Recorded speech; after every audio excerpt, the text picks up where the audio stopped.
A biomarker is a type of measurement that tells you typically how healthy or diseased you are. And what we've been able to do is see biomarkers non-invasively in blood, in saliva, in urine. And we can actually, on many cases, tell you when you're healthy, not just when you're diseased. So our biomarkers are extra special because they're both non-invasive and they're teaching you about not only disease, but when you're healthy. And it's hard to know when you're healthy. Today it's easier to know when you have disease, but you're never really sure if you're healthy or not. These biomarkers are measuring what we call baseline levels, and so you can actually measure health as well as disease. This whole concept of reactions and what we call sick care, instead of health care, it's sick care. Once you have symptoms, you go see a doctor, and by the time you have symptoms, your disease is normally fairly progressed. And in fact, some diseases like pancreatic cancer or certain types of lung cancers or many types of neurodegeneration like Alzheimer's, it can be years and years before you get the symptoms that the disease actually starts. And so by the time you get symptoms, you're really reacting and you're trying to now get the patient better, but the disease is very progressed. And so the whole concept of asymptomatic or seeing the disease long before their symptoms is a big opportunity and promise that could change the way healthcare is practiced. So the technology you would think should be like the number one role, because if you can do it technically, it seems like there should just be a lot of adoption. But what you start to learn in this industry is there's a lot of other things that can get in the way of adoption, like the whole concept of regulatory approval could take years and years and years, or to get reimbursement from third-party payers to pay for the tests. These things can actually add years and years. So even if the technology can achieve what it is that's magical, it doesn't mean that it's ever really going to see a patient. And so that's the other major point of Powering Precision Health is it's a collaboration not just with the technology folks, but also with the payers and with the regulatory agencies, and even with the investors to the overall industry. So we spend a lot of time collaborating across many different constituencies, even the patient advocacy groups, to teach them what these technologies can do. So it's a pretty important question you're asking. The technology, believe it or not, is a very minor component of ever getting the technology commercialized and actually used by doctors for patients. I actually think that today there's a huge valuable industry of treatments. So the drug industry is a very viable industry that is where most of the investors invest money when they look at how do you invest into healthcare. Drug companies are a major place where they do that.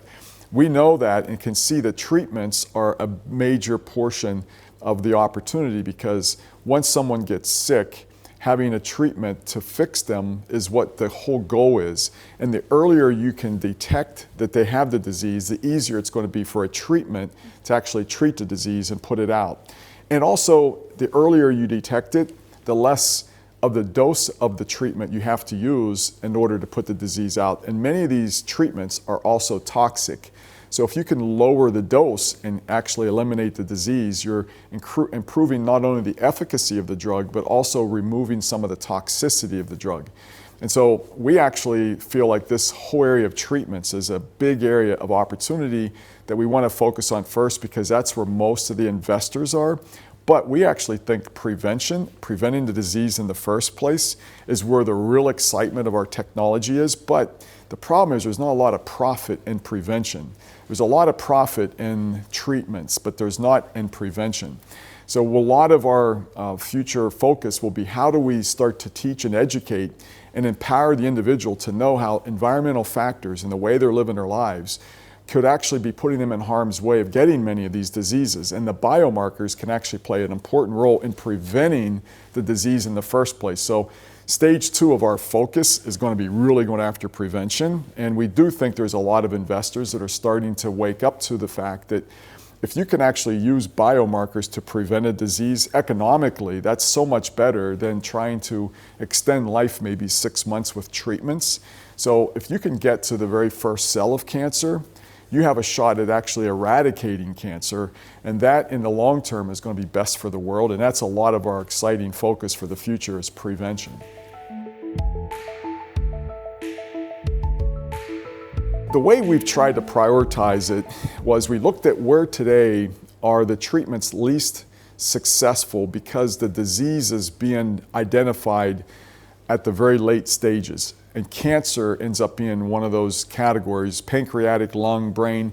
Many of these cancers, you don't see them until very late stages, stage 3 or stage 4. And by the time they're that far progressed, it's very difficult for a drug to work. In fact, only 50% of cancer drugs end up being effective. And so it's a pretty tough objective to go after cancers when you find them that late. So that's a category we think early detection can play a major role. So we've picked cancer.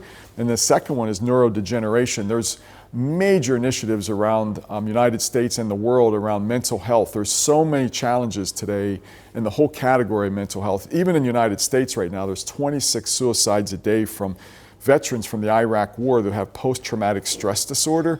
So there's so many different categories of mental problems today. Even the opioid addiction is just another comorbidity. And so the whole area of Alzheimer's is an area that's got the world very panicked because the number of people that are going to be getting Alzheimer's is going to skyrocket over the next, I would say, 20 to 25 years. And it's a very expensive disease to treat because when people have dementia, they lose a lot of their productivity. So we think neurodegeneration, seeing Alzheimer's 10, 15 years before dementia when it's very treatable, we think, and there's not even been an Alzheimer drug ever approved because they find it so late stage. So the two areas we've decided to jump on is cancer and neurodegeneration. We think those are the two where it's such late stage that we can bring the most benefit the quickest to society. I think it's the most exciting time in the history of medicine from the standpoint that we're truly trying to make a shift from reactive care to proactive, preemptive care by seeing these diseases at their very earliest stages and then someday preventing them. I think over the next 5 to 10 years, you're going to start to see some breakthroughs in neurodegeneration where today there's really no blood tests, non-invasive blood tests that can teach you about brain health. And there's this new biomarker that we're very much, it's a big piece of our growth in the company. It's almost a third of our company right now called neurofilament light. It's a filament that when your neurons die in your brain, the filament gets released and that filament ultimately makes it into blood. And we can actually see it in blood. Our technology is like rocket science on the blood. We can actually see like a single grain of sand in 2,000 Olympic-sized swimming pools or differentiate a single blade of grass in a field the size of Alaska. This is like true rocket science on the blood. So when those little neurofilaments break open because of the death of a neuron, they get into the blood at a very, very low concentration, and it correlates to how many neurons have died. And so the more neurodegenerative disorders you have in your body, the more your NFL levels go up. So we think that that's an example of a marker that I think you've already heard in previous interviews already for MS. There's a whole lot of use cases where MS patients are trying to determine which drug is working for them, which one isn't. There's a lot of different drugs. And NFL is a great way. If your NFL level comes down once you start taking the drug, it's teaching you that that drug is having a really important effect on reducing the death of your neurons. And so it's pretty simple stuff, but being able to see it in blood non-invasively is the breakthrough, and that's what Quanterix has developed technologies that are exquisitely sensitive to be able to see these biomarkers at very low levels. Quanterix has been the primary sponsor for Powering Precision Health since it was founded back 5 years ago. It was spun out as a nonprofit about 2 years ago, and since that time we've been getting a lot of outside sponsorship funds. This year we've actually got sponsorships from most of the majors like Abbott Laboratories, Biogen, LabCorp, as well as most of the banks, JP Morgan, Leerink, Cowen, Canaccord.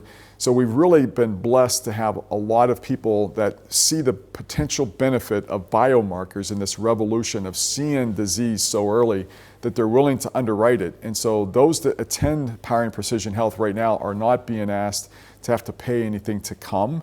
And so it's funded basically from these sponsors. And so Quanterix remains the largest sponsor, but most of the funds now are coming from these other sponsors. And so it's really taken off, and we're really proud of that. Nasdaq themselves is a sponsor, so we're pretty excited to have them sponsoring PPH in Barcelona in 2019. And the reason we come to Europe is we found a lot of thought leaders, particularly in neurodegeneration in Europe, and we see the ability to bring a lot of those and attract a lot of them to this conference. But the next one will be in the United States, and the last time we had one in the United States was about 2 years ago. It was about twice the size of the ones that we've had here in Europe. So the ones in the United States are much larger, and the next one will probably be in 2020 in the Boston area, and maybe also out in the California area.